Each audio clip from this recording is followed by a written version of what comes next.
Bread cutlets simple, easy మరియు రుచిగా ఉండే ఈ బ్రెడ్ కట్లెట్స్ ఈవినింగ్ స్నాక్స్కి చాలా బాగుంటాయి. ఇవి కెచప్తో లేదా గ్రీన్ చట్నీతో తింటే చాలా బాగుంటాయి. ఈ బ్రెడ్ కట్లెట్స్ని మీకు రుచికి తగ్గట్టు బేక్ చేసుకోవచ్చు, షాలో ఫ్రై చేసుకోవచ్చు లేదా డీప్ ఫ్రై అయినా చేసుకోవచ్చు. ఈ కట్లెట్స్లో నేను బ్రెడ్ మరియు వెజిటేబుల్స్ అలాగే బైండింగ్ కోసం గోధుమ పిండిని వాడాను. ఇది ముఖ్యంగా పిల్లలకి చాలా బాగా నచ్చుతుంది. హలో అండి, నమస్తే, నేను మీ రూహి. వెల్కమ్ టు మన ఛానల్ మిసెస్ సోమ్ రూహీస్ కిచెన్. మరి ఎంతో సింపుల్ అండ్ టేస్టీగా ఈ బ్రెడ్ కట్లెట్స్ని ఎలా చేసుకోవాలో మరి చూసేద్దామా. ముందుగా నేను ఒక 5 బ్రెడ్ స్లైసెస్ని తీసుకున్నాను. దాన్ని వాటర్లో డిప్ చేసుకొని నీళ్ళు లేకుండా దాన్ని బాగా స్క్వీజ్ చేసుకున్నాను.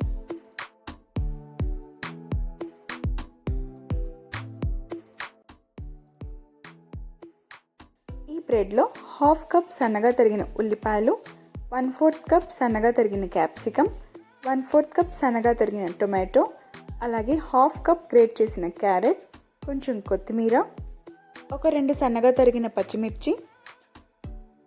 ఇప్పుడు 3 టేబుల్ స్పూన్ల గోధుమ పిండిని వేసుకోవాలి. ఇది బైండింగ్ కోసం మైదా బదులు నేను గోధుమ పిండిని వాడుతున్నాను. అలాగే ఉప్పు రుచికి తగినంత. అన్నీ ఒకసారి బాగా కలుపుకోవాలి. దీంట్లో అసలు వాటర్ అనేది నేను యాడ్ చేయలేదు. ఇప్పుడు చేతులకి కొంచెం ఆయిల్ రాసుకొని కొంచెం ముద్ద తీసుకొని మీకు నచ్చిన షేప్లో మీరు ఈ కట్లెట్స్ని చేసుకోవచ్చు. నేనైతే రౌండ్ షేప్ని ఇస్తున్నాను. ఇలాగే అన్ని కట్లెట్స్ని చేసుకొని రెడీగా పెట్టుకుందాం. ఈ కట్లెట్స్లో మీరు నచ్చిన విధంగా మీరు వెజిటేబుల్స్ని వేసుకోవచ్చు. క్యాబేజ్, స్వీట్ కార్న్, బీన్స్, అలాగే బఠానీ కూడా దీంట్లో వేసుకోవచ్చు.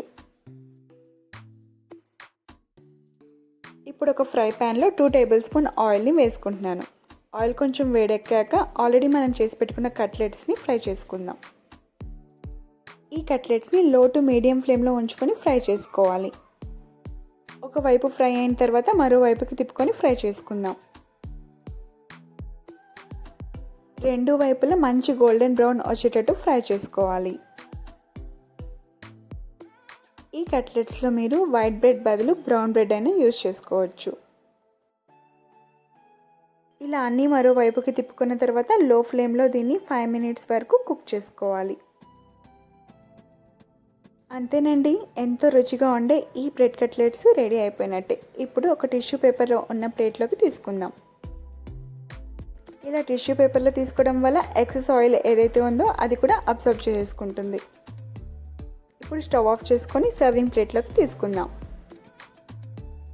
ఈ కట్లెట్స్ వేడివేడిగా కెచప్తో లేదా గ్రీన్ చట్నీతో సర్వ్ చేస్తే చాలా బాగుంటాయి. మీరు కూడా ఈ రెసిపీని ఇలాగే ట్రై చేసి మీకు ఎలా కుదిరిందో కామెంట్ సెక్షన్లో తెలపగలరు. ఈ కట్లెట్స్ నచ్చినట్లయితే లైక్ చేయండి మరియు మీ ఫ్రెండ్స్ అండ్ రిలేటివ్స్కి షేర్ చేయండి. అలాగే మన ఛానల్ని సబ్స్క్రైబ్ చేసి పక్కనున్న బెల్ ఐకాన్ని ప్రెస్ చేయండి. Thanks for watching. మరొక మంచి టేస్టీ రెసిపీతో మళ్ళీ కలుస్తాను. అంతవరకు ఉంటానండి.